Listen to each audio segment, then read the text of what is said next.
Shalom, puji Tuhan kita bisa jumpa lagi dalam ibadah pada pagi hari ini. Tentu kita sudah rindu mau bertemu muka dengan muka, seperti sudah 1 tahun kita tidak jumpa ya. Tapi ya kita bersyukur karena kemajuan yang bagus sudah mulai nampak. Dan biarlah kita tetap boleh setia, sabar menanti sampai kita boleh berjumpa lagi. Dan puji Tuhan, sekalipun kita berpisah dengan secara tempat, tetapi kita masih bisa dipersatukan melalui online ini. Nah, mari kita akan mulai ibadah kita pada pagi hari ini. Kami menyerahkan ibadah pada pagi hari ini hanya di dalam nama Allah Bapa, di dalam nama Allah Tuhan Yesus Kristus, dan di dalam nama Allah Roh Kudus. Amin. Shalom saudara-saudari yang dikasihi oleh Tuhan. Meskipun minggu ini kita ternyata belum dapat bisa berkumpul kembali, tetapi saya tetap mengucap syukur karena kondisi semakin baik. Dan tentu juga bersyukur bahwa kita tetap bisa beribadah melalui online. Puji Tuhan. Dan minggu ini kita juga merayakan Mother's Day, maka di sini saya mengucapkan Happy Mother's Day untuk semua ibu-ibu. Semoga semua ibu-ibu tetap sehat dan selalu dapat berkat dari Tuhan. Dan saya percaya setelah kita melewati minggu ini, kita juga semua telah mengalami banyak anugerah dari Tuhan, baik dalam hal kecil maupun dalam hal besar. Karena banyak kebaikan yang kita rasakan, maka saya ingin mengajak kita untuk bersama-sama mengangkat suara kita untuk menyembah Tuhan. Sama-sama katakan, angkatlah suaramu, puji dan serukan nama Yesus. Tanggalkan bebanmu, tak perlu kau khawatir, sebab Dia sanggup. Gerakan kakimu, menarilah dan bertepuk tangan, bersukacitalah, tak perlu kau khawatir, sebab Dia sanggup. Sekarang nyanyikan kebesarannya, Dia kuat dan penuh kuasa, bersorak-sorai karena kasih-Nya telah datang melawat kita. Nyanyi bagi Dia.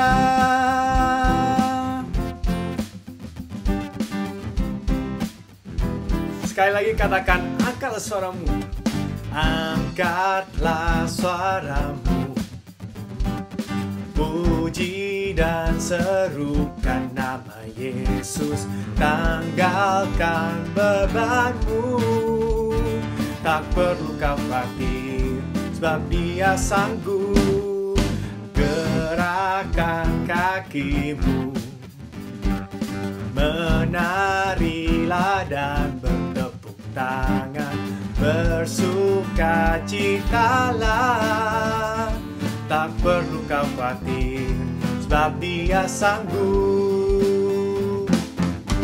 Sekarang nyanyikan kebesarannya, Dia kuat dan penuh kuasa, bersorak-sorai karena kasih-Nya telah datang melawat kita. Nyanyi bagi Dia. Sekarang nyanyikan kebesarannya, Dia kuat dan penuh kuasa, bersorak-sorai karena kasih-Nya telah datang melawat kita. Sekarang nyanyikan kebesarannya, Dia kuat dan penuh kuasa, bersorak-sorai karena kasih-Nya telah datang melawat kita. Nyanyi bagi Dia, nyanyi bagi Dia, nyanyi bagi Dia.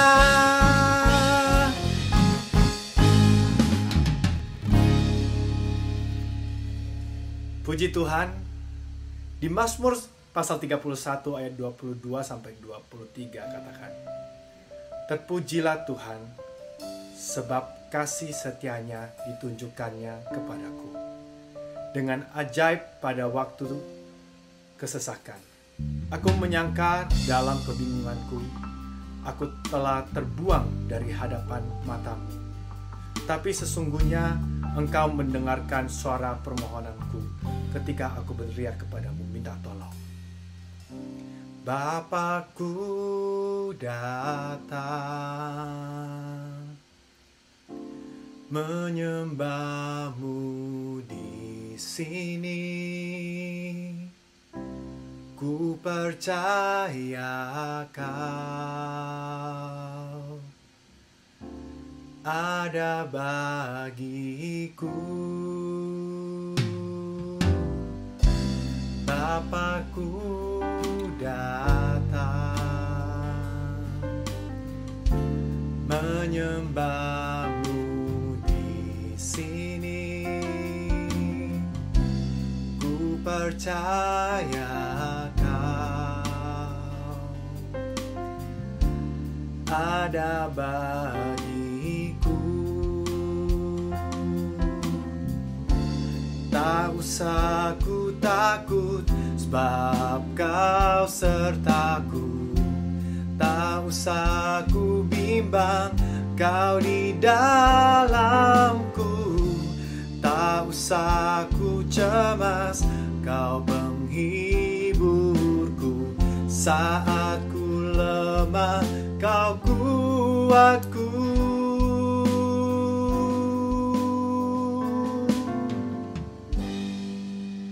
Ku nyanyi haleluya,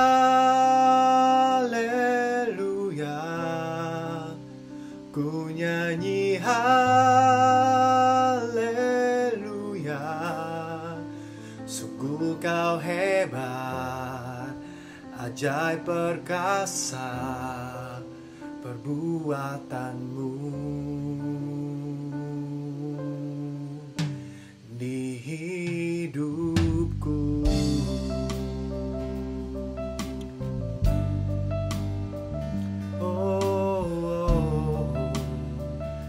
Sekali lagi katakan, Bapakku datang.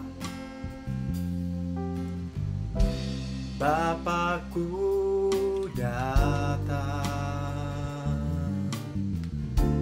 menyembahmu di sini. Ku percaya Kau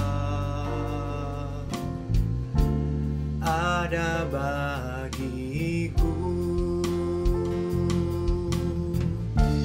Tak usah ku takut, sebab Kau sertaku. Tak usah ku bimbang, Kau di dalamku. Tak usah ku cemas, Kau penghiburku. Saat ku lemah, Kau kuatku. Ku nyanyi haleluya,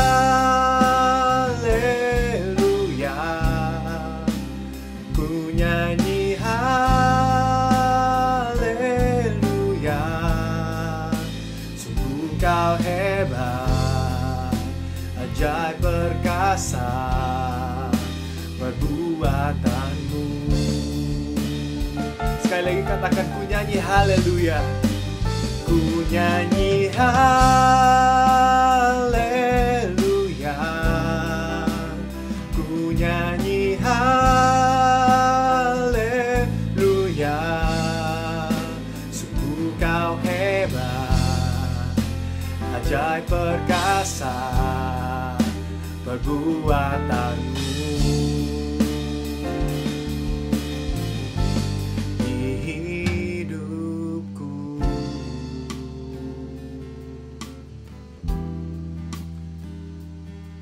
Oh Tuhan, mari kita sama-sama berdoa, tanggalkan semua beban di dalam Tuhan. Minta Tuhan yang menolong kita semua.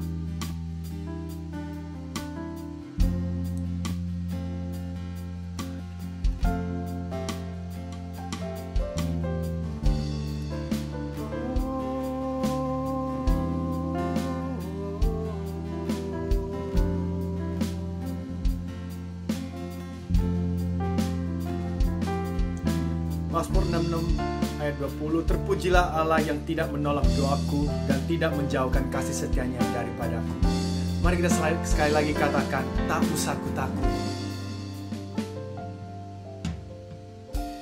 Tak usah ku takut, sebab Kau sertaku.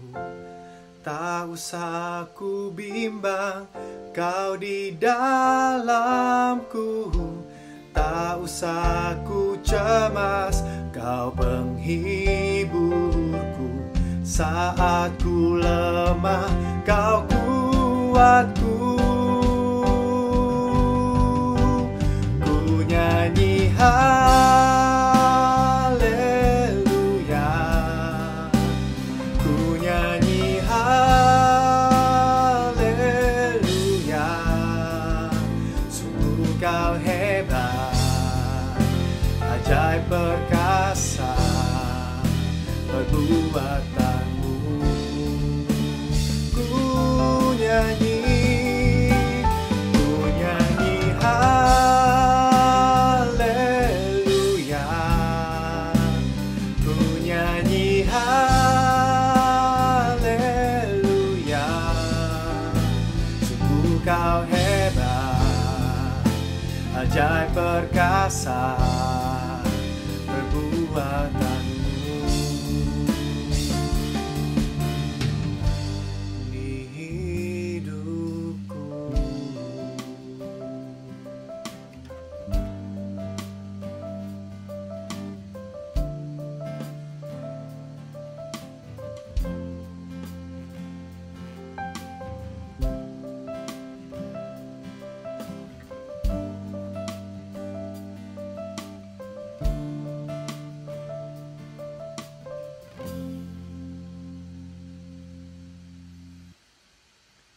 terpujilah Engkau ya Tuhan. Ajarkanlah ketetapan-ketetapan-Mu kepadaku.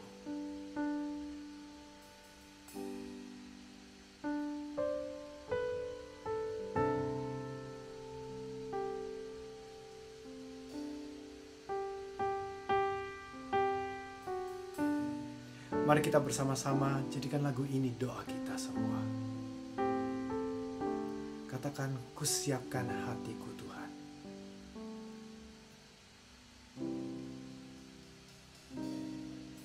Ku siapkan hatiku Tuhan, untuk dengar firman-Mu saat ini.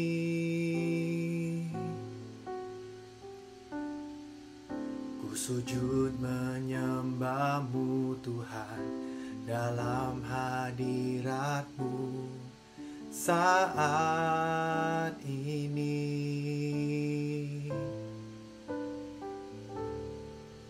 Curahkan urapan-Mu Tuhan bagi jemaat-Mu saat ini.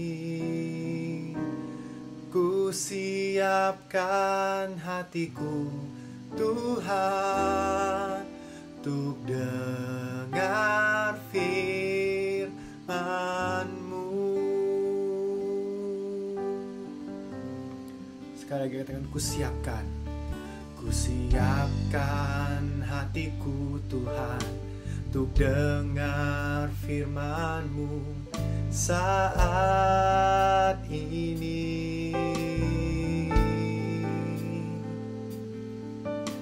Sujud menyembah-Mu Tuhan, dalam hadirat-Mu saat ini.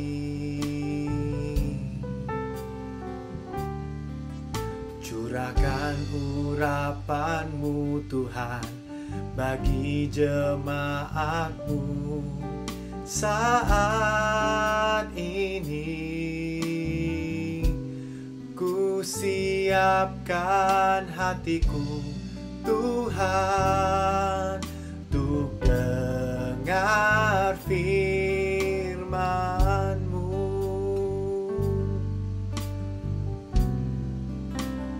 Firman-Mu Tuhan,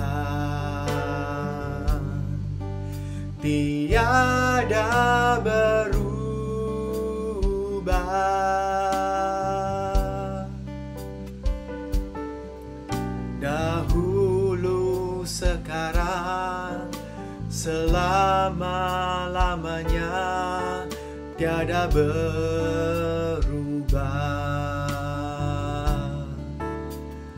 Firman-Mu Tuhan, penolong hidupku. Ku siapkan hatiku Tuhan, untuk dengar firman-Mu. Sekali lagi katakan, ku siapkan. Ku siapkan hatiku Tuhan, untuk dengar firman-Mu saat ini.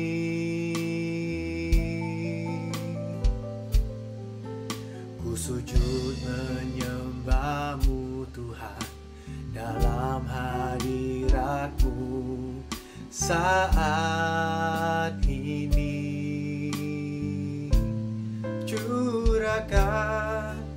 Curahkan kurapan-Mu Tuhan, bagi jemaat-Mu saat ini. Ku siapkan hatiku Tuhan, untuk dengar firman-Mu.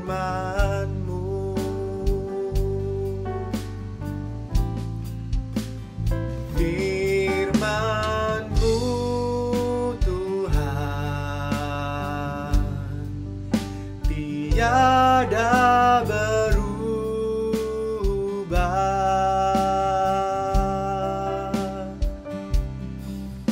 Dahulu, sekarang, selama-lamanya tiada berubah.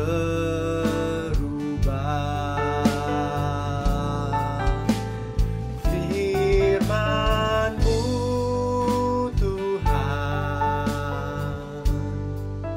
penolong hidupku. Ku siapkan hatiku Tuhan, untuk dengar firman-Mu.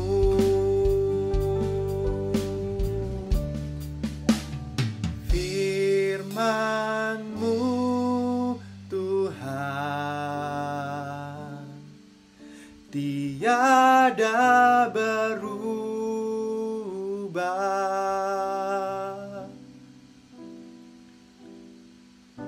Dahulu, sekarang, selama-lamanya tiada berubah.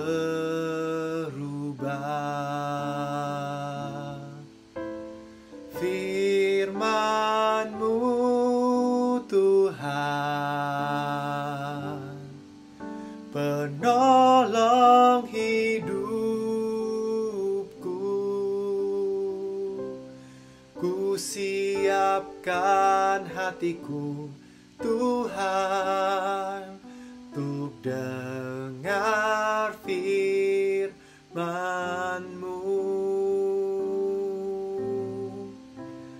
Ku siapkan hatiku Tuhan, untuk dengar firman-Mu.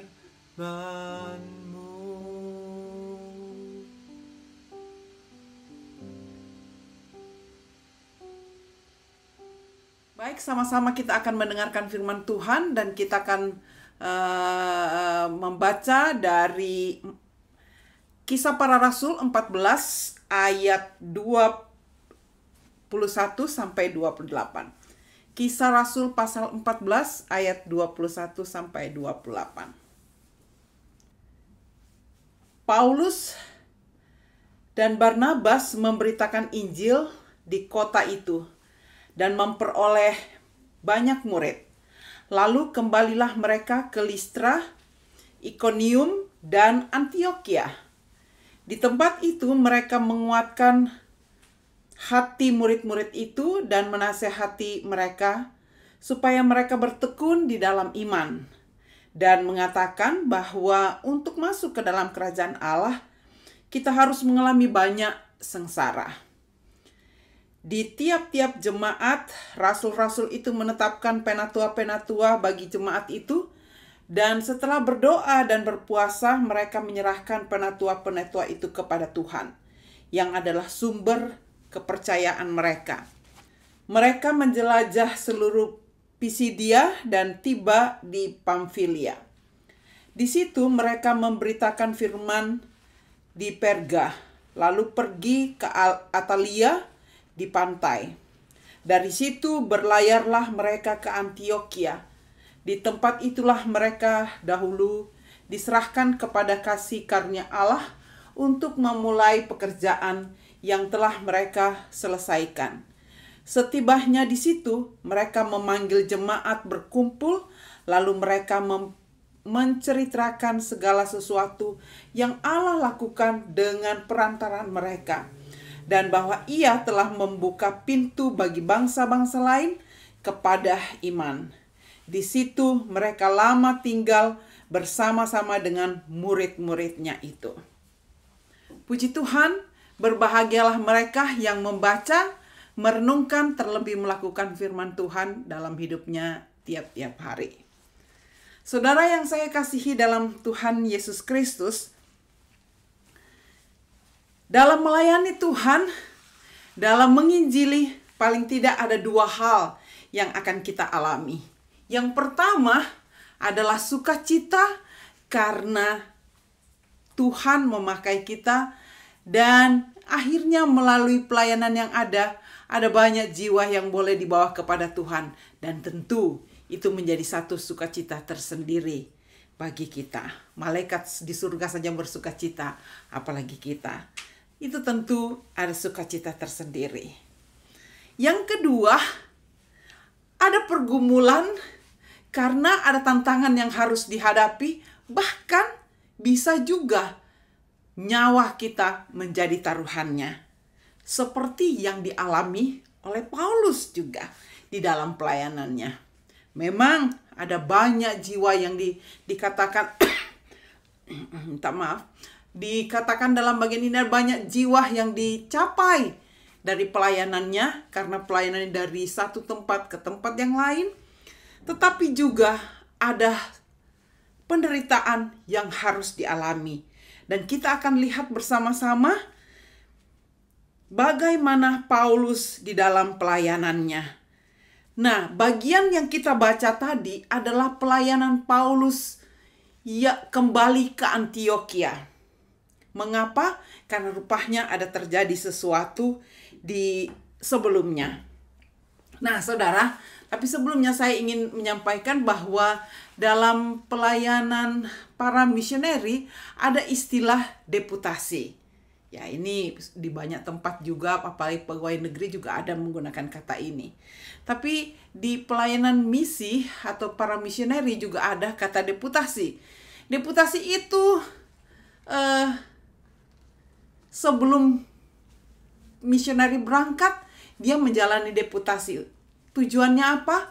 Agar dia berjalan dari satu gereja ke gereja yang lain, atau dari satu persekutuan ke persekutuan yang lain, atau dari satu yayasan misi ke yayasan misi yang lain, atau dari satu keluarga Tuhan ke keluarga Tuhan yang lain, untuk mencari dukungan supaya sebanyak mungkin orang mendukung mereka di dalam doa. Karena doa itu amat sangat penting. Doa itu besar kuasanya, sehingga para misioneri membutuhkan doa. Tetapi juga tentu tidak menutup kemungkinan kalau ada keluarga atau ada yayasan atau ada gereja yang mau mendukung di dalam dana, tentu para misioneri juga membutuhkan dana. Dan itulah deputasi yang dijalankan oleh para misioneri. Dan deputasi juga itu kalau sudah mereka melayani, mungkin beberapa tahun lamanya, mereka mau pulang untuk rindu kampung, juga deputasi. Masa cutinya bisa diambil untuk deputasi, untuk menceritakan atau memberikan berita-berita update yang terbaru yang perlu para pendukung tahu, sehingga para pendukung tetap semangat untuk mendoakan mereka, mengetahui langsung bagaimana keadaan para misioneri yang mereka dukung selama ini dalam doa. Itu juga dilakukan dalam masa deputasi. Nah, di dalam bagian ini yang kita baca, itu pula yang dilakukan oleh Paulus. Paulus dikatakan dia mengumpulkan semua orang yang pernah mendoakannya. Dikatakan kalau kita lihat dalam ayatnya yang mulai ayat ke-24, dikatakan mereka menjelajahi, mulai ayat 25. Itu mungkin lebih baik. Di situ mereka memberitakan firman di Perga, lalu pergi ke Atalia di pantai. Dari situ berlayar mereka ke Antioquia. Di tempat itulah mereka dahulu diserahkan kepada kasih karunia Allah untuk memulai pekerjaan yang telah mereka selesaikan. Jadi dari Antioquia dia diutus dan dia kembali ke Antioquia. Kemudian ayat 27. Setibanya di situ, mereka memanggil jemaat berkumpul. Lalu mereka menceritakan segala sesuatu yang Allah lakukan dengan perantaraan mereka. Dan bahwa ia telah membukakan pintu bagi bangsa-bangsa lain kepada iman. Ada sukacita yang besar karena rupanya melalui pelayanan Paulus, pintu-pintu ke bangsa-bangsa lain dibukakan sehingga banyak orang boleh percaya kepada Tuhan. Itu diceritakan kepada jemaat, kepada orang-orang yang selama ini mendoakan, mendukung Paulus. Dan itu tentunya menjadi sesuatu yang sangat luar biasa. Memberi semangat. Bukan hanya orang yang pergi. Paulus yang pergi memberitakan Injil. Tetapi orang yang tinggal, yang mendukung dia dalam doa, juga bersemangat.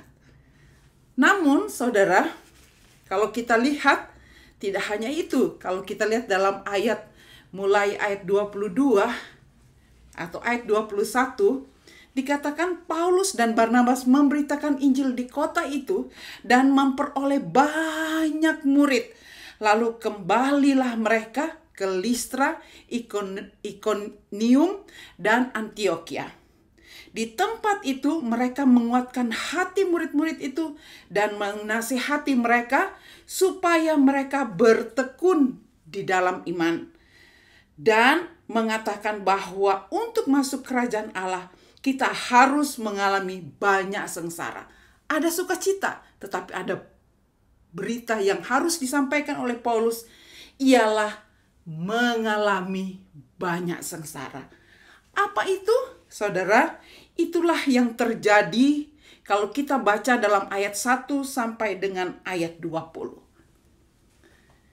Saudara, di bagian itu Paulus menceritakan, atau kalau kita baca, dan saya akan menyampaikannya kepada saudara, bahwa Paulus di dalam pelayanan sebelum dia kembali ke Antioquia, memang Tuhan memakai dia dengan luar biasa. Banyak orang bisa percaya kepada Tuhan. Tetapi saudara, dalam ayat 1 sampai ayat 20 di sana diceritakan, rupanya pelayanan Paulus tidaklah mudah. Ada orang-orang yang tertentu yang tidak menyukai, khususnya orang-orang Yahudi. Di tempat itu mereka menyatakan bahwa ini sesuatu yang menentang, sesuatu yang perlu dilawan. Yang akhirnya terjadi kontras. Ada yang pro kepada Paulus bersama Barnabas, tetapi ada pula yang tidak mau bersama dengan mereka dan melawan mereka. Dan saudara, akhirnya menjadi kacau. Bahkan terjadi keributan yang amat sangat besar, yang membuat Paulus akhirnya dianiaya, dilempari batu. Saudara, dalam Alkitab dikatakan sampai mati. Tetapi ternyata Paulus tidak mati. Kalau kita baca di dalam ayat mulai ayat 12, Barnabas mereka sebut Zeus dan Paulus mereka sebut Hermes. Ini karena Paulus dan Barnabas ada orang yang sakit yang pada waktu sedang memberitakan firman Tuhan, Paulus melihat orang ini beriman dan Paulus katakan orang ini sebenarnya sudah lumpuh sejak lahir. Dan Paulus katakan bangkit dan berdirilah, dan orang itu bisa berdiri. Sehingga semua berita itu menjadi gempar. Orang berkata ada dewa yang sudah masuk kepada mereka. Sehingga mereka memberikan nama dewa-dewa itu kepada Paulus dan Barnabas. Barnabas mereka sebut Zeus dan Paulus mereka sebut Hermes. Dan ayat 13, maka datanglah imam dewa Zeus yang kuilnya terletak di luar kota, membawa lembu-lembu jantan dan karangan-karangan bunga ke pintu gerbang itu untuk mempersembahkan korban bersama dengan orang banyak kepada rasul-rasul itu. Kemudian ayat 14, mendengar itu Barnabas dan Paulus mengoyakkan pakaian mereka. Artinya Paulus dan Barnabas menjadi sedih karena mereka dianggap dewa yang dipuja oleh orang-orang itu. Padahal dewa itulah yang ditentang oleh Paulus dan Barnabas, bahwa mereka harus melihat kepada Tuhan, bukan kepada dewa-dewa itu. Kemudian ayat 15. Hai kamu sekalian, mengapa kamu berbuat demikian? Itu kata Paulus dan Barnabas. Kami ini adalah manusia biasa sama seperti kami, seperti kamu. Kami ada di sini untuk memberitakan Injil kepada kamu, supaya kamu meninggalkan perbuatan sia-sia ini dan berbalik kepada Allah yang hidup, yang telah menjadikan langit dan bumi, laut dan segala isinya.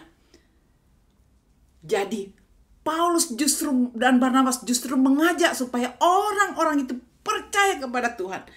Mereka bukan dewa, mereka hanyalah hamba alat yang harus mereka sembah hanyalah Tuhan. Kemudian ayat 17. Namun ia bukan tidak menyatakan, dari 16. Dalam zaman yang lampau Allah membiarkan semua bangsa menuruti jalannya masing-masing. Namun ia bukan tidak menyatakan dirinya dengan berbagai-bagai kebajikan, yaitu dengan menurunkan hujan dan langit, dengan memberikan musim-musim subur bagi kamu. Ia memuaskan hatimu dengan makanan dan kegembiraan. Walaupun rasul-rasul itu berkata demikian, namun hampir tidak dapat mereka mencegah orang banyak untuk mempersembahkan korban kepada mereka. Jadi rupanya hati orang-orang di situ sudah sungguh-sungguh terpaut kepada dewa-dewa itu. Sehingga Paulus dan Barnabas dianggap seperti dewa.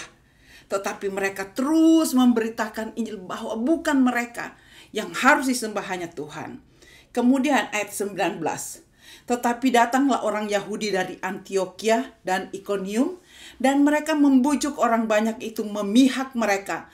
Lalu mereka melempari Paulus dengan batu dan menyeretnya keluar kota karena mereka menyangka bahwa ia telah mati. Saudara perhatikan, tidak mudah di dalam memberitakan Injil. Tidak mudah di dalam melayani Tuhan. Ada sukacita memang kalau orang percaya kepada Tuhan. Orang mendengar Injil, orang terbuka hatinya untuk menerima Tuhan Yesus Kristus. Tapi ada penderitaan, ada harga yang harus dibayar. Itu tidak mudah. Namun Paulus dan Barnabas justru dikatakan, dikira mereka sudah mati, tetapi ternyata mereka masih hidup. Dan karena itulah mereka mau menguatkan jemaat di Antioquia. Seperti yang tadi sudah saya katakan, khususnya di ayat 22. Di tempat itu, mereka menguatkan hati murid-murid itu dan menasehati mereka supaya mereka bertekun di dalam iman dan mengatakan bahwa untuk masuk dalam kerajaan Allah, kita harus mengalami banyak sengsara. Saudara, dalam melayani Tuhan, puji Tuhan kalau diterima. Puji Tuhan kalau orang menjadi percaya kepada Tuhan Yesus Kristus.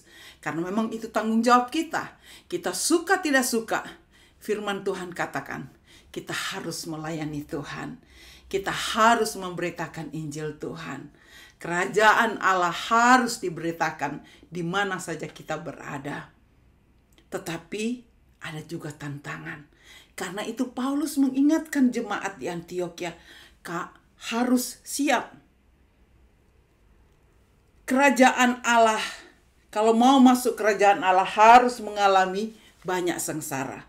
Dan di dalam Filipi 1 ayat 29 dikatakan dengan jelas, sebab kepada kamu dikaruniakan bukan saja untuk percaya kepada Kristus, melainkan juga untuk menderita untuk Dia. Biarlah Tuhan menolong kita. Mari kita tetap semangat dalam memberitakan Injil Tuhan. Kalau orang mendengar apa yang kita sampaikan, apa yang kita beritakan, puji Tuhan.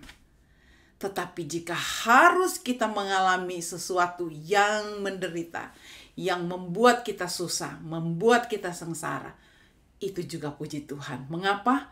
Karena firman Tuhan sudah mengatakannya kepada kita. Dan Tuhan Yesus pun sudah mengalami hal yang sama.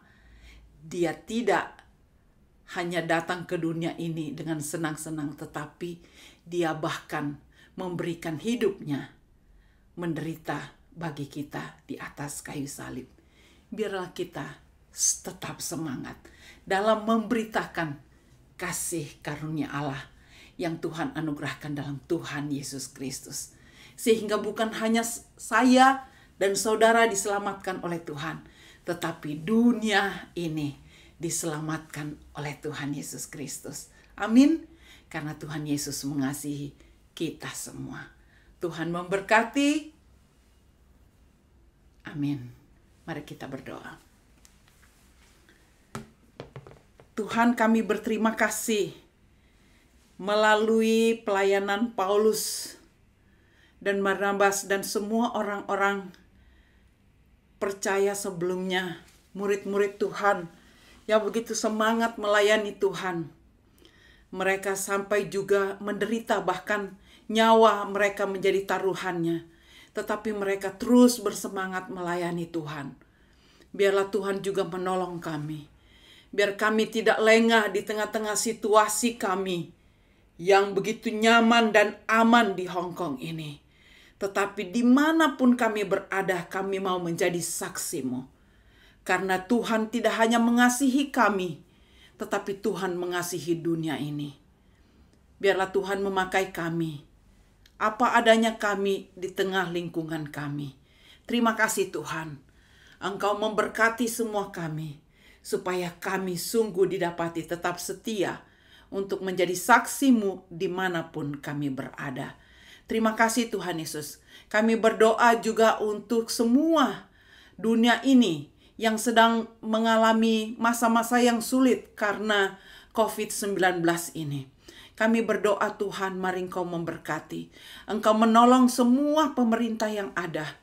Secara khusus untuk Indonesia yang sedang mengalami masa-masa yang sulit. Supaya Tuhan Engkau menolong, memberikan hikmat bagi pemerintah, Bapak Presiden sampai pemerintah yang terendah, supaya mereka bersama bergandeng tangan untuk bisa menolong semua rakyat Indonesia yang sedang mengalami masa yang sulit saat ini. Terima kasih Tuhan. Kami mengucap syukur bersama dengan pemerintah Hong Kong yang Tuhan sudah menolong, dan kami berdoa biar Tuhan terus menyanggupkan segala sesuatu yang menjadi pergumulan yang ada di Hong Kong ini. Terima kasih Tuhan. Kami serahkan juga untuk semua negara-negara lain yang sedang bergumul untuk mengatasinya. Yang begitu banyak korban, khususnya di Amerika, di Italia, bahkan negara-negara lain Tuhan. Supaya Tuhan menolong dan memberkati mereka. Terima kasih Tuhan. Kami percaya kalau Hong Kong sudah Tuhan tolong, pasti Tuhan juga bisa sanggup menolong untuk negara-negara lain. Terima kasih Tuhan, termasuk bangsa dan negara kami. Terima kasih Tuhan, kami serahkan semua doa kami hanya dalam nama Tuhan Yesus yang sudah mengajar kami berdoa bersama-sama.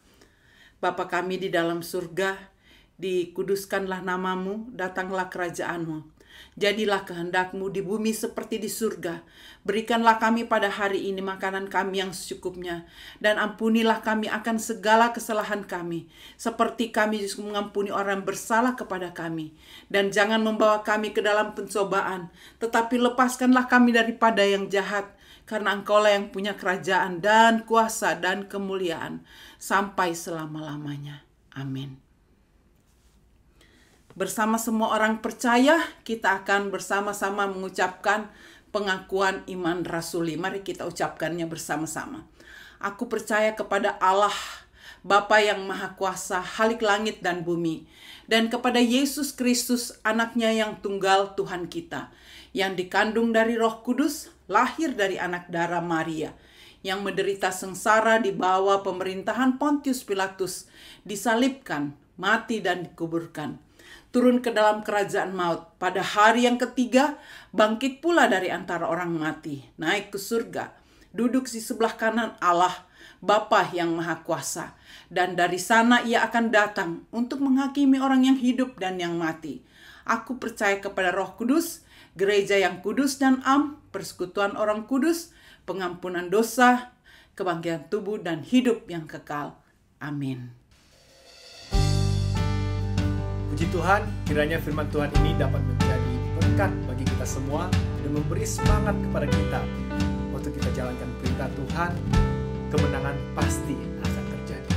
Puji Tuhan.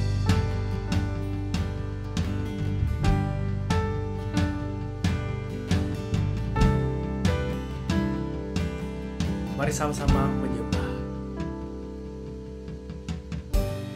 Ku menyembah dalam kudus hadirat-Mu, hampiri tata kasih karunia-Mu Bapa.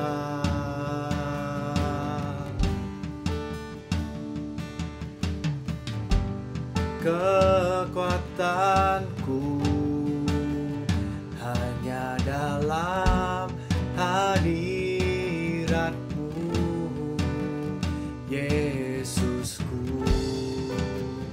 Hanya Kaulah segalanya.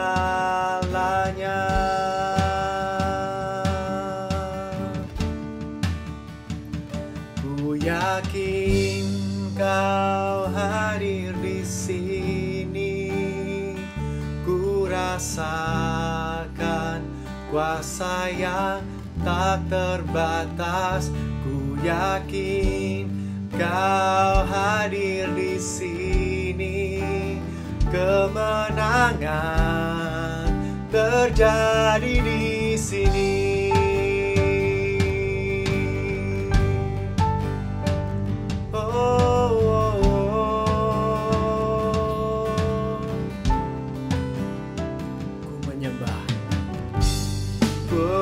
Kekuatanku hanya dalam hadirat-Mu,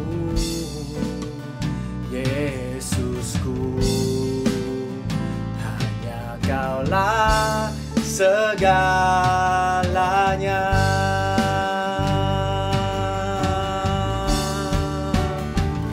Ku yakin Kau hadir di sini. Rasakan kuasa yang tak terbatas. Ku yakin Kau hadir di sini, kemenangan terjadi di sini. Ku yakin Kau hadir di sini, ku rasakan kuasa yang tak terbatas. Ku yakin Kau nyata di sini, kemenangan terjadi di sini, kesembuhan terjadi di sini, kelepasan terjadi di sini, kemenangan terjadi di sini.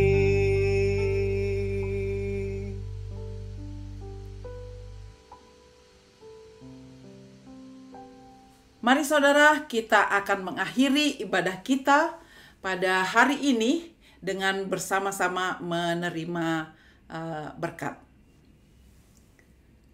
Kiranya anugerah dari Allah Bapa yang menciptakan langit dan bumi, kasih dari Tuhan Yesus Kristus yang sudah rela mati tersalib untuk menebus dosa-dosamu, persekutuan dan penghiburan Roh Kudus menyertai kamu sekalian dari saat ini sampai selama-lamanya. Amin. Puji Tuhan, kita sudah boleh beribadah bersama, dan saya ingin mengucapkan selamat Happy Mother's Day untuk semua ibu-ibu, dan biarlah kita menjadi ibu-ibu yang tangguh karena kita terus kuat di dalam Tuhan dan menjadi saksi bagi Tuhan dalam kehidupan dan keluarga kita masing-masing. Tuhan memberkati.